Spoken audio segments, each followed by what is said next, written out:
Hi, welcome everybody. We're going to wait a few minutes. We got a lot of people logging in at the current time, and we'll get started on this presentation. And while we're waiting, just make yourself comfortable, grab a beverage, and enjoy the evening. Be sure to ask questions, and when you do, ask them to address the questions in the chat box to all participants, because I have someone moderating. They'll ask the questions to me, and it'll make things go a little bit smoother. And I hope you enjoy this. This is kind of a fun race. These races to Hawaii, and unfortunately, the one this year got canceled. So we'll go into that a little bit as these people are signing on. But we have a lot of people logging on at the time, so we'll kind of go slow here at the beginning. So just as a side note, I am Chuck Skewes of Ullman Sales, and I've had some great success in buoy racing, and then a number of years I got into offshore racing and got teamed up with some great teams, and we've had very good success offshore racing. So some of the things that we learned through some of the bigger programs when we were, budgets weren't quite as limited and things like that, there's things that we learned that can help everybody, no matter what your budget is, that will help you in racing to Hawaii. And like I said, it's a great experience. It can be anywhere from my fastest is 8 days. The slowest I've done it is in 12 and a half. And, some boats take a little longer to get there. But it's quite a great experience, and not many people get that experience. When you think about the 50th Transpac last summer was just under 100 boats, and that was by far the largest Transpac. So it's not that many people that get to do it. It's a great experience. It's well run, and you'll never forget it. So tonight we're going to go over basic safety requirements. I'll give you an idea where to find all the safety requirements. But if you're planning on doing the race, there's many things you have to do well ahead of time. And then we're going to talk about the rating review, reviewing your rating and setting your boat up for that. That's really important too, especially if you want to have any success in racing to Hawaii. They use the ORR rating for the most part. What equipment you'll need, what to expect, and tips and tricks for getting the best performance out of your boat, things that you might not have thought about. Maybe you thought of them, but we're going to talk about them anyway. And then we're also going to talk a little bit about budgeting, because a lot of people sign up for the race and then can't do it because the budget got out of control. And so by going into what to expect and the equipment and tips and tricks, it'll give you an idea of what you need and what you don't need, so you don't spend all your money of your budget before you actually have some of the key items that you need to do the race. So safety is, this is really important, and it's taken very serious in offshore racing. I don't know if you guys know, but a few years ago we had some major disasters offshore, and even this last Transpac, we had a boat sink, but everybody did follow protocol from their safety trainings, and nobody was hardly even inconvenienced. I don't even think they hardly got wet. So a boat lost its rudder, a big hole, the boat sunk, and it was rescued by Roy Disney's boat shortly after. They sailed back to Long Beach. We're back to Long Beach in a day, and everything was good. Mandatory to have real emergency steering, not like a hatchboard you bolt onto a spinnaker pole and put off the stern. Do real steering, because the #1 failure on this race, and you'll see as you watch the race, if you ever tracked it on YB Tracker, is that rudder failure is the most common failure that causes people to drop out of the race. I talked to someone just a few weeks back that had a Santa Cruz 50, bought it to do the race. It was a dream of his to do the race. I think he made it 78 miles and had rudder trouble. So the other thing is mandatory safety at sea. Now, U.S. Sailing runs safety at sea courses, and it's 2/3 of the crew have to have some safety at sea, and some crews have to have the 1 day or the online training of safety at sea. So that's really important. They now require a mandatory man overboard practice, where I believe you have to get a mile or maybe 2 miles from whatever you threw overboard. Use the man overboard beacon on your boat, and then you have to go back and retrieve them, and you have to video this and submit the video. Storm sails, Storm sails are required. We generally don't have enough wind on the races to Hawaii where you would use storm sails, but if you ever lost a rig, which has happened a few times on these Hawaii races, storm sails are your best jerry rig setup. The PFD requirement changed a few years ago too. You need basically something like the spin lock vest with the spray shield and all the extra parts to it. It's very good to have a personal AIS, and crotch straps are mandatory now on your PFDs.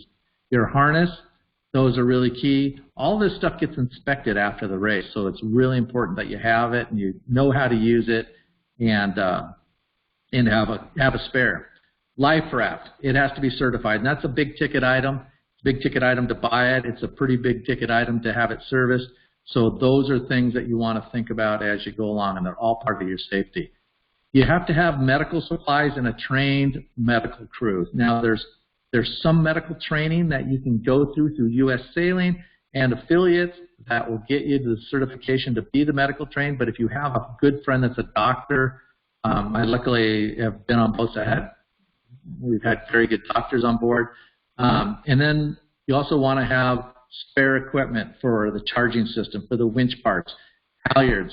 The amount of halyard wear you get on Hawaii race is about 10 times what you're going to get in 5 years of just day sailing, because the amount of hours you're actually sailing with the spinnaker up is more than all your buoy races, all your cruising, all your practice. For an entire year, you're using up in the first day, and then you have anywhere from 8 to 10 of those. So you wear through halyards. Halyard wear is real.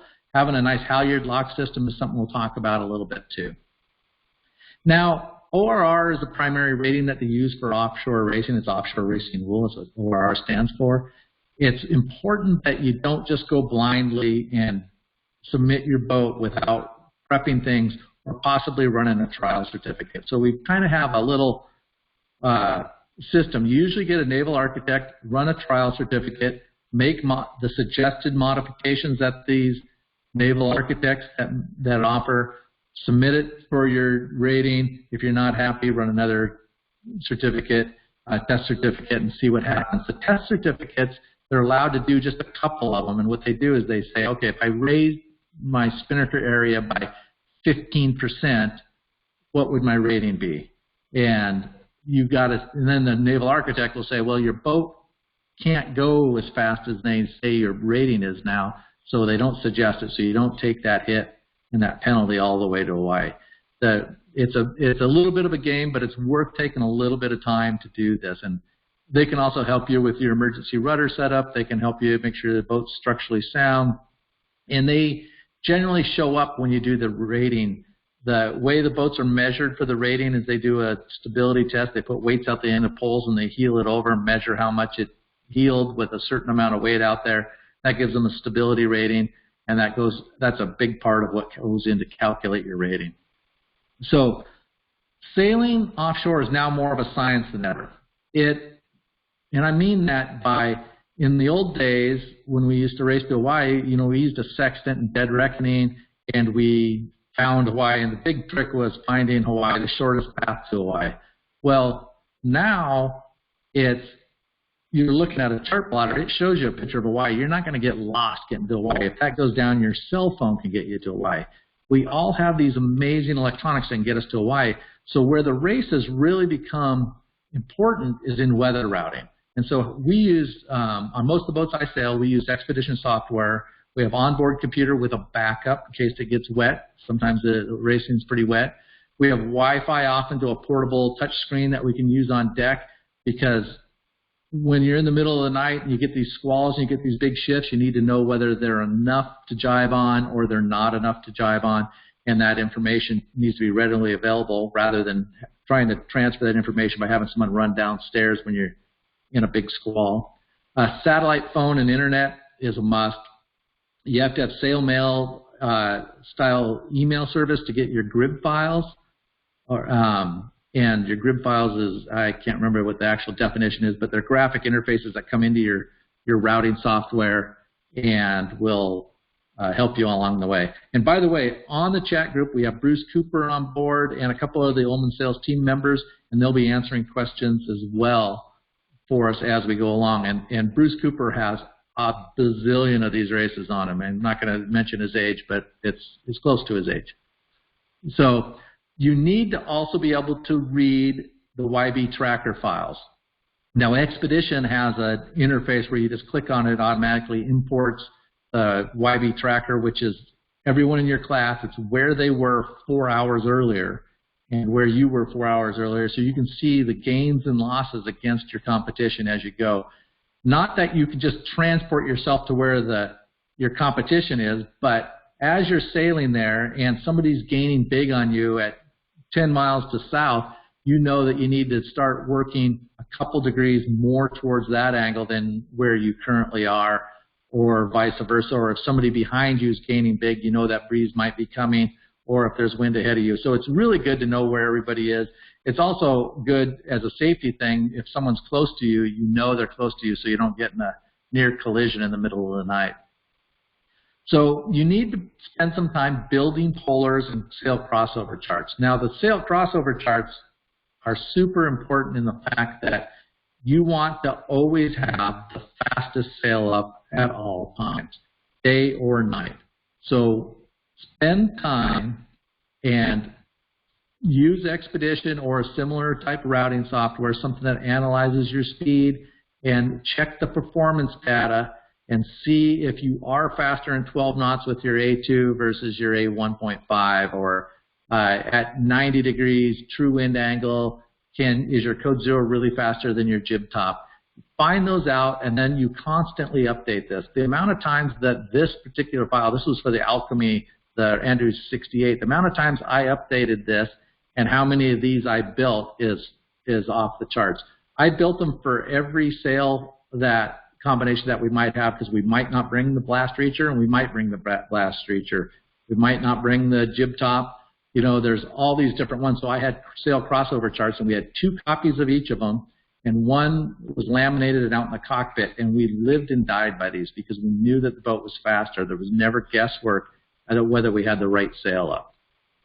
Now, this is part of the analyzing what this is Artie Means, which is one of the best navigators in the world. I had the fortunate experience of sailing, I think, 3 or 4 Transpacks with him. And what he's looking at right now is the gains and losses on people in the race as we're going. This is a file that comes from Yellow Brick that we're importing into Expedition, and it'll have us in there. Then it'll have the negative numbers of miles we lost to somebody and the positive numbers of miles we gained on people.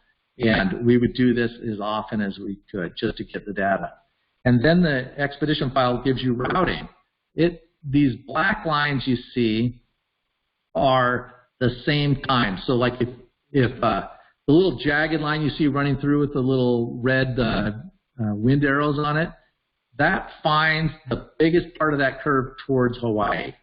And if you didn't follow that routing line, you would be back on that black line at that same time somewhere else. So like you look at it at the beginning, if you didn't follow that routing line, you would only be half the distance that you would have been if you followed the routing line. And this is really important when you're downloading weather data, that you download several grid files and you analyze them, because they're most likely not going to match. If they match, it's going to be an easy race. There's one way to go, because all the models would be in agreement. That's rarely the case. The European models are often pretty accurate, but there's several grid files that are very accurate, and you want to see which one was accurate yesterday, and that's probably more accurate today and will be tomorrow than the ones that were way off. So you check your actual data against what the prediction was the day before, and then that helps you pick your models. So before the race, you run these models.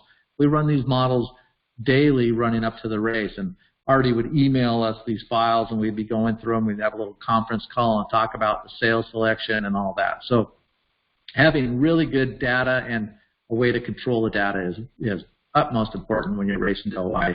This is a spreadsheet that comes out of that. It tells us what time of day. This is a Cabo race, because I can tell because we only have 3 days on it.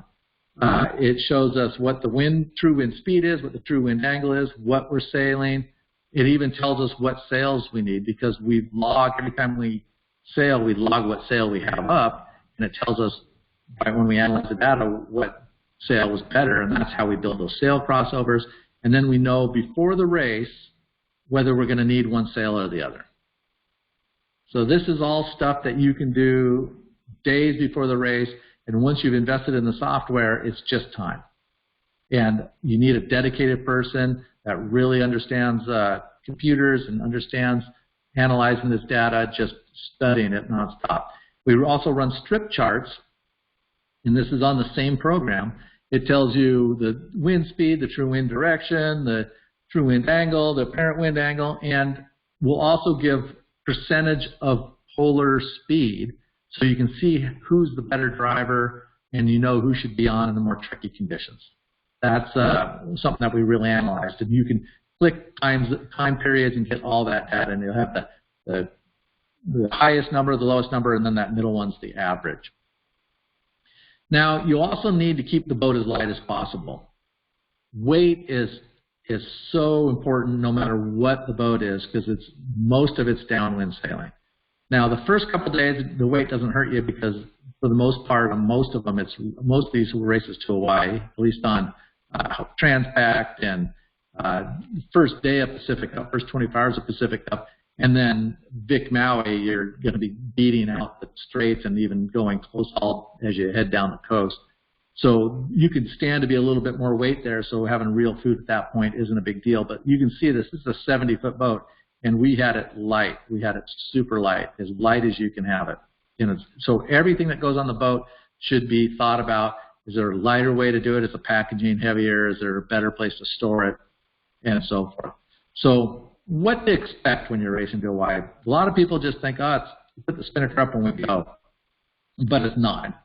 They get a big surprise when you take off. It's pretty cold, wet, and windy, and upwind to tight reaching. So those first few days are uncomfortable, and then it goes from cold and wet to hot and wet. It doesn't. You get very rare where you get a couple warm days. It usually goes from kind of cold to pretty darn hot, and then the last day is windy and big waves. So that's. I got another breakdown for you between Pacific Cup and Transpac. Pacific Cup, you have a very windy start because you're starting in San Francisco Bay. They set you out on a ebb tide. You have tight reaching the first night, and then you're in a spinnaker usually the second day. These are stereotypical races. Every time I say this, then someone will end up beaten for a week, and then they'll say, "You told me I'd be in the spinnaker in the second day." But in general, if you average over 10 races, this is what you'll see. Medium wind most of the way, and then windy the last 4 hours because you're finishing on the uphill side of the island. Transpac has a medium air start. We start off of Long Beach. We beat out to Catalina. It usually gets pretty windy when we're out at the west end of Catalina Island. A lot of times we shift to a 3, and then once you break from Catalina, usually the wind gets light for a little bit. And then it starts picking up, and it's windy, and it's tight reaching to upwind, and it is pretty dang uncomfortable for 2 or 3 days. You cannot wait to get into the running conditions where your boat gets a little level. You get burned out on that boat heeled over on its side because it's generally pretty windy. That's usually when you're going to reef, you're going to have small sails up, and then you're in a code 0 for a full day. So you're still, even though you're freeing off a little bit, you're not necessarily going to be level. And then you got a lot of medium wind days, and then the last 12 hours, it's pretty breeze on, but it's really warm, big, beautiful blue waves coming in. Well, depending on what time of day you finish, but usually you got nice trade winds going through the Molokai Channel into Honolulu. So one thing that you want to realize is that you're going to have a lot of cloudy days. I've done these races and not seen the sun until the last day we got there. So that gives you an idea of how cloudy it will be. And you can go into all the weather reasons for that. Stan Honey's better at telling you why that is than I am. But you're going to get a lot of cloudy days. And so don't expect it to just be sunny. Although when you're out in the elements all day, the sun does take a toll on you whether it's cloudy or not. So day 2, often, usually in Transpac, you can actually start putting a staysail up, maybe freeing off a little bit. This is us with a jib top and a staysail out. Day 3 or 4, you're kind of reaching with the kite, pressured up, but you're just starting to get into the running part of the race. And now this running part of the race is going to go for quite a while. This is where Stan Honey will call it slot cars. Like you battle for your position in those first couple of days where you can go up or go down, and then for about 4 days you're locked into. Wow, look at that! The scheduled scan came up. You're locked into your position because it's too tight for you to be able to jibe out of and not lose many miles. So you're kind of stuck in that slot car across until you get the lift and the more direction of the more northerly trade winds, and then you're starting to do jibes again. You do more positioning. So there's about 4 days where you're just kind of locked in. And my experience is if you're leading in day 2 and 3, you're going to get beat up in those 4 days. The boats that punch out first are the boats that are high, but they get too close to the Pacific High, and then they can't scoot on past. So getting greedy early generally doesn't pay in cross-ocean racing. We have a question here? Cross the ridge and be in your slot after that wind with millibar. Yeah, so Bruce Cooper mentions a really important thing. When you're working off the coast, you're trying to get into your slot to your millibar pressure. It's like 1020-ish, and you'll know it by looking at your weather charts. And once you're in that, you're trying to stay as far north in that without that going higher in the millibars, because that you don't want to get into the high. But if you go down south, you sail more distance. So that's where the balance of it really is. So in the days before expedition software and the modern navigation gear and the weather routing, we used to just use a barometer to kind of get your way to Hawaii. And when that thing started clicking up, you head a little further south. When it started clicking down, you head a little further up. So it was, and to this day, that's, if you follow the routing, that's pretty darn close. So you're going to have lots of medium air racing days. You can see a nice little sail stack here. And this is actually, I don't even think this is actually a Transpac, but I just like the picture. It kind of gives you an idea of what you're looking at. So you're going to get windy at the end. This is last Transpac. This is the 50th anniversary of Transpac, or 50th Transpac. I think it's over more years. It's over like 80 years. But this is us coming into the Molokai Channel on Bretwalda. And as you can see, it gets windy, but it's warmer water. I mean, we were wet the whole time. This is Alchemy, the boat that I did. It's 3 Transpacs on, and you can see nice sail stack on the rail. And just plan on getting wet once in a while. You're going to see lots of sunsets. This is a perfect sky for sailing across the ocean. I can't remember whether this is Pacific Cup or Transpac, but this is pretty typical. Just before it's getting dark, you get these cumes starting to build, and then when it gets dark, they turn into a little bit more squall activity. So part of the task you need to take care of when you're racing to Hawaii is rotating the halyards or have a halyard lock. A halyard lock is really important, but the amount of time, like I said in the beginning, that your boat spends on the first 2 days of having that spinnaker up is more hours than you're going to use all year or for many years on your spinnaker halyard. And it takes very little friction to wear through a halyard when you're using it that long. Now, I recommend packing spinnakers the second they come down, regardless of whether you have to wake someone up to do it or not. They need to be cleaned up. Having a clean, organized boat, having the weight on the rail, but part of it is that when you change a spinnaker, you may have damaged the spinnaker and you don't know it until you've flown it for a little while. And if that spinnaker rips in half, you have to go right back to the one you just took down, or take it down if you see a hole. But I can't tell you how many times that's happened. So don't delay in packing. And before sunset each night, I did a webinar just a few weeks ago on night sailing. Clear your halyards, store your clear halyards behind the mast, fold sails not in use, put them in the stack. Don't leave that stuff out for the night because it's going to get chaotic. Most of the disasters in racing happen at 2 in the morning, and you're going to see most of the big wind around that time, and it's just not worth having any extra tasks to do at that point. So when you're making your sail selections, you're going to review your weather routing. You know what your sail crossovers are, so now you know what sails you need. Now, weather routing is really good 3 days, pretty good 5 days, and beyond that, it's not that good. But racing to Hawaii, it's pretty consistent. 5 days out, weather's generally pretty close to the same for everybody, and it's pretty much the same all summer long. Once the trades had started, it's pretty similar. And when I say trade winds, don't think that you're going to get out there in the just perfect rolling seas and the breeze is going to be the same and not shifting. That doesn't happen. It shifts 20, 40 degrees, and it's choppy, and waves come from every which direction. It's not this smooth ride that some of the books have said it is. There's some roughness to it. But consider the weight of each sail versus its useful time, the amount of time you'll use it. Now, the first couple days is not that bad to have heavy sails on the rail because you're heeled over and using the riding moment. But remember, you're going to carry those on the downwind part of the race that you don't really want that weight. So if you look at the weather routing and it looks, and for the first 2 days, and it doesn't show that you're going to use your jib top more than a couple hours, well, you could probably get away with using the code 0 and sail a couple degrees lower to not carry that 100-pound sail on the boat. That's the type of thing you need to really think about. And so have your polars and sail crossover charts for every sail inventory configuration. So the one without your jib top, the one with your jib top, the one with your code 0, and vice versa.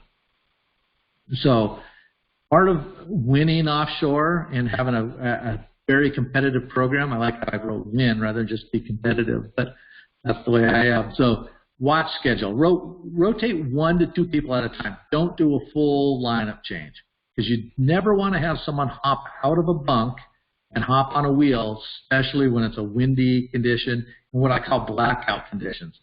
You're going to have times where the sun's going to set and you're going to have a full moon and it's going to illuminate the clouds, or you may even have a clear sky. You're going to see perfect. But when the moon sets and the sun sets and you have clouds and you don't have any stars, that is the most difficult time to drive. That's the most difficult time to do any maneuver on the boat, and that's when everything kind of goes bad. Now, take someone who's sleep deprived, just woke up, is probably dehydrated, probably hungry, then you stick them on the helm, you're not going to have performance out of that person. If best case scenario, you're going to make it through without wiping out and tearing the spinnaker. But we like to have 1 or 2 people change every couple hours, and then that person starts by grinding, then goes to trimming, then goes to helm. The helm's up towards the end of their shift. They need to get woken up and then be active before they take it. Have all your all hands positions set, so when a disaster happens, like say a spinnaker blows up or somebody falls over, everybody knows where they're going. And you have 2 people for every position so that if the key person is over the side or injured, you can take over immediately without a confusion. And then the best driver and best crew, you put them on the midnight to 4 a.m. time frame because that's the hardest time to sail, and that is where you can do the biggest gains. In 2015, when we won on the Big Swan, we were not the fastest boat in our class by a ways, and every day during daylight hours, we would lose 15 to 20 miles against our competition. But at night, we would gain 30 miles on our competition. We were just sailing better at night. They were going slow at night. We were going fast at night. And that was the difference between winning and losing. So it's really important. And have your best 2 helmsmen and your best 2 bow people opposite each other. And I think I talk about it later on in this presentation, but have your navigator be the floater and have that person navigate so you can wake them up at any time of day, any time to do navigation because you're going to want it at several different points during this race. Now, almost everybody, it's pretty universal, has asymmetric spinnakers for the race. It's rare to see someone without an asymmetrical spinnaker, and you want to have a spare primary spinnaker. It's not a cheap venture to race to Hawaii, and to have one A2 and have it torn and then not be able to finish the race or race competitively because of that one item, it's a drop in the bucket compared to what it costs to do this race. So that is the most important, is to have a spare primary spinnaker. And like I said, have your sail crossovers, printed and ready to go and follow them. Weight is so important. Distribute the weight that you do have. That heavy food for those first couple of days, pile on the rail or up near the rail. And the crew dynamics. This is huge. You need to be offshore in a boat smaller than Ted Kaczynski's cabin with 8 of your best friends. You guys have to get along. So dynamics are almost more important than skill level. By the time you get to Hawaii, the skill level is going to be pretty high, but crew dynamics are really important. And the crew needs to know every position, because there are times that the bow person is incapacitated or tangled in something or needs help. The person from the pit or the grinder has to go forward before the other bow person can come up and help. So you need to be good in every position. And good drivers, you need good drivers to sail to Hawaii. You need probably 4 good drivers, and seasickness is a real thing. I sail with people all up and down the coast that don't get seasick, all the way to Puerto Vallarta, Cabo. First 3 days of Transpac, sicker than a dog. I use the patch. I don't get seasick, but I use the patch, and it makes you pretty much invincible. But the key to using the patch is, if you get a patch, put it on a weekend when you're on land to see what your reaction is, because not everybody has the same reaction with those. But test it when you're on land. Don't use it out offshore for the first time. Now, fatigue is another huge thing. So there are some people that just physically can't stay up all night or can't stay up hours a night. They're not going to make a great crew to Hawaii. They might be the best friend. They might be a great daytime crew. They're not going to make the best crew to Hawaii.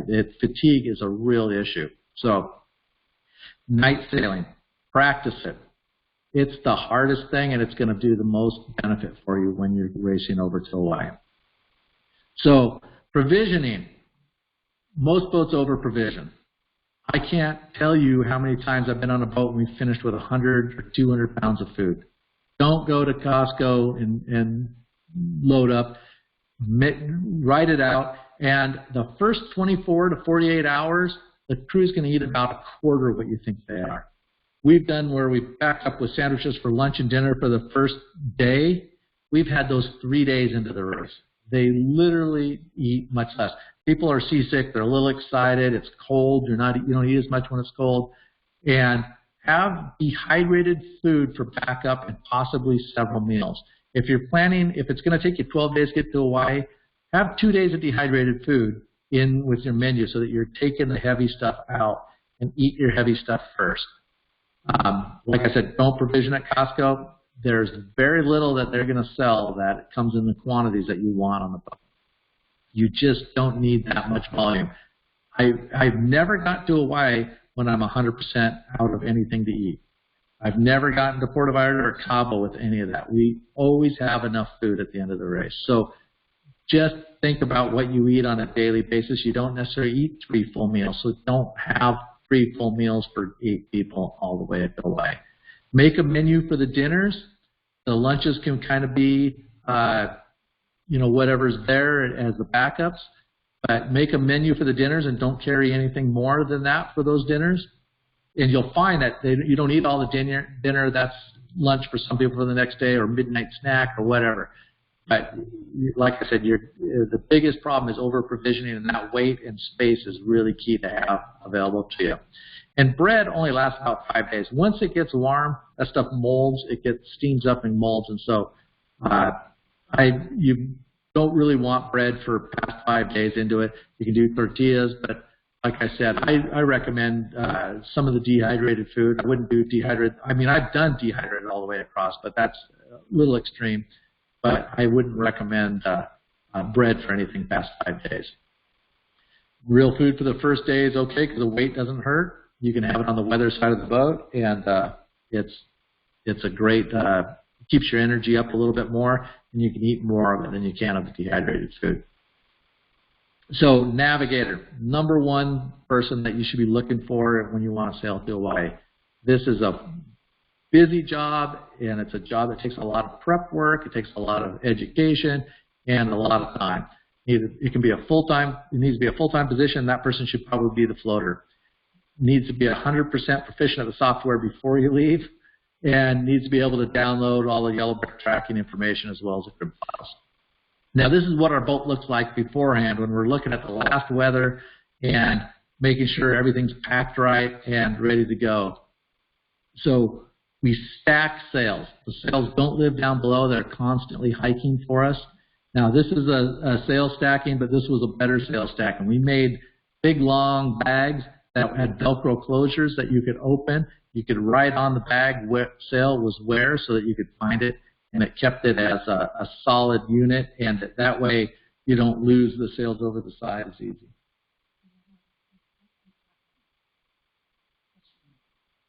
I'm sorry, speak up. Bill Hardesty said stuck or traveling. Oh, Bill Hardesty asked if the bag should be stuck or traveling. Bill Hardesty just won the Puerto Vallarta race overall. On big boats, we had 2 stacking bags that were stuck to the side. We actually had them pinned in place, and then we would throw the sails across into the other bag. On smaller boats, if you can get away with it, you might get away with 1 or 2 bags where you can drag the entire bag across by itself. The bag on this boat probably weighed 1,200 pounds or more. I mean, every sail in the boat was over 100 pounds, 150 pounds. So trying to get that across the boat in 1 bag was not a possibility. But on the smaller boats, absolutely, it's great to have a bag that you can lift. And so test that out before you go. Trying to build this stuff underway is really, really tough. And one tip that I have is these bags, they lay on the deck so your guys run underneath them and your sheets run underneath them. It's really neat to get some of that big drainage tubing that you see, I think it's sewer tubing, where it has all the perforated holes in it. And you can run those down the rail and run your lines through that so that when you throw your sail stack on it, it doesn't trap your lines. Your lines still run free. And it allows the water to escape. On Brett Waldo last year when we did it, we didn't have those tubes quite in place, and we were holding water in the cockpit. So we were constantly moving sails to let water out of the cockpit because we took so much water over the deck. You want to be able to do onboard repairs. You want to have 2-part epoxy. This is Artie. He not only is a great navigator, he can fix anything. We have another question here. Oh, 3 minutes. Sorry. And so we have spare epoxy, that epoxy clay. You have spare alternator sometimes, water maker parts and filters. That's all key. Like I said, fatigue's going to be a big thing. This is the picture of my buddy Patrick. I'm sure he loves the fact that I have this great picture of him to show the world. And this is one of the tricks we did for dehydrated food. Is we did just had a cooler. You pour the dehydrated food in it, pour the hot water, mix it up, and then you close the lid. Then it's hot for whenever. You don't have to wake people up to eat. It's just ready to grill. We have another question? Bruce Cooper said sail stacking also puts weight on rail and empties downstairs to move around and stay more dry. Yeah, Bruce Cooper was making a comment. You can probably read it there. That sail stacking makes way more space down below. It makes it a lot more livable down below. It keeps the weight up high. It keeps the bunks free on the high side of the boat. And it keeps the downstairs a lot drier because the only time sails were down below for us is when we're packing spinnakers. And if you've done any offshore racing, you know that downstairs gets really wet. And when it gets hot, the wet part is actually quite a bit worse. So here's just a couple little snippets of there. And so I recommend practice sailing at night. That is probably the #1 thing that will get you a great finish in Race to Hawaii. And practice short-handed jibes. If you can allow crew to sleep and not wake them up, we were diving Alchemy at Andrews 70 with 4 people up until about 20 knots of wind. And over 20, obviously, it needs to be a full crew. Okay, we have another question? Oh, we have one. Sorry. We have someone new, so the hand signals are much different than I'm used to. You want to practice your shifts. So if you end up doing a Newport Ensenada, practice your every couple hours or every hour having those people change. And this is my favorite part of racing to Hawaii is the rehydrating when you land. They have great parties for you when you land. They're very organized. It's fun. It's very festive. All the racers that finish come over and greet you. You get your lays. and you can go to the parties of other people as they come in, and it's awesome. Everyone gets to tell their stories.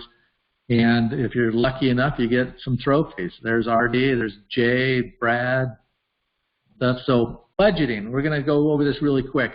It has greatly to do with the size of boat you have, but things that you want to do with your budgeting is figure out the sales you need. That's on your budget. Your emergency equipment, your provisions, they are actually a budgetable item.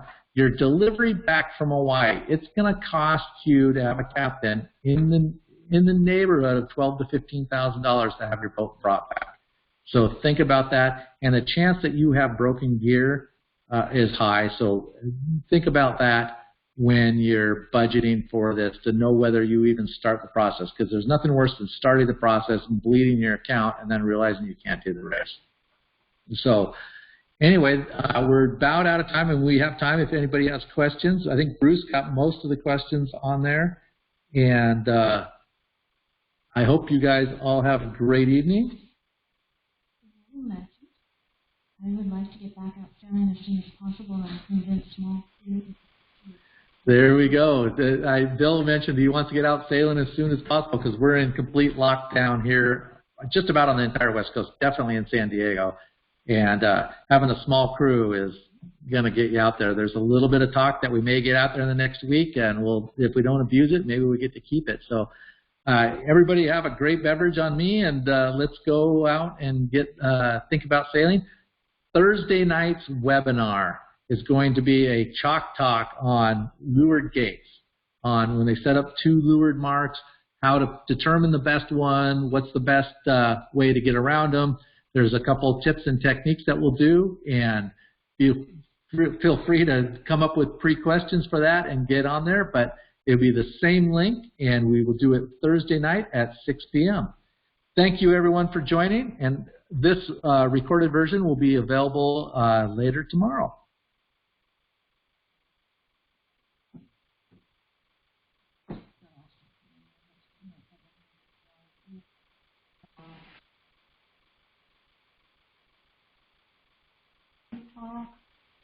You get all that stuff, you see that?